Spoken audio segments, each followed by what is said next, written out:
अस्सलाम नाज़रीन, मेहरान टीवी में भली कार मां हां मुबशर सोलंकी। सबका पहिरीं एक नज़र हेडलाइन ते। सऊदी अरब ऐं नार जे मुल्कनि में ईद उल फितर अॼु मल्हाई पे वञे। मस्जिद उल हराम ऐं मस्जिद उल नबी में ईद जी नमाज़ जा सभ खां वॾा इज्तिमा। लखे मुस्लमाननि ईद जी नमाज़ अदा कई, हिक ॿिए खे ईद जूं वाधायूं। पाकिस्तान में ईद उल फितर सुभाणे मज़हबी जोश ऐं जज़्बे सां मल्हाई वेंदी। कराची, इस्लामाबाद, लाहौर, हैदराबाद ऐं ॿियनि शहरनि जी बाज़ारुनि में रौनकूं। भारत, बांग्लादेश, श्रीलंका ऐं मलेशिया में बि सुभाणे ईद मल्हाई वेंदी। यूरोप जे मुस्लिम कम्यूनिटी जी अक्सरियत पारां अॼु ईद मल्हाइण जो ऐलान।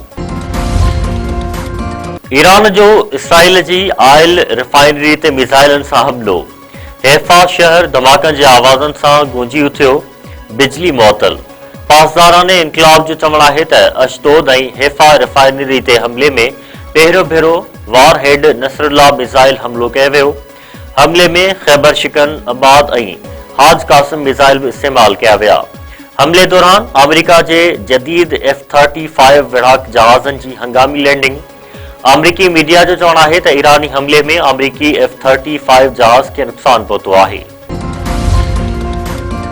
विच ओभर में तेल ऐं गैस ज़ख़ीरनि ते हमलनि बैदि सॼी दुनिया में तेल ऐं गैस जी क़ीमतुनि में इज़ाफ़ो। ब्रेनेट कचे तेल जी क़ीमत $106 फ़ी बैरल ताईं पहुची वई। यूरोप ऐं बरतानिया समेत मुख़्तलिफ़ मुल्कनि में गैस जी क़ीमतुनि में इज़ाफ़ो। चक में नंढे भाउ वॾे भाउ खे कुहाड़ियूं हणी क़त्ल करे छॾियो। शहर जे सेठार पाड़े में भाइरनि में दीवार जे मामले तां झेड़ो। रफ़ीक अहमद दमियो, कुहाड़ी लॻण करे ज़ख़्मी, सखर नींदे दम ॾिनाई।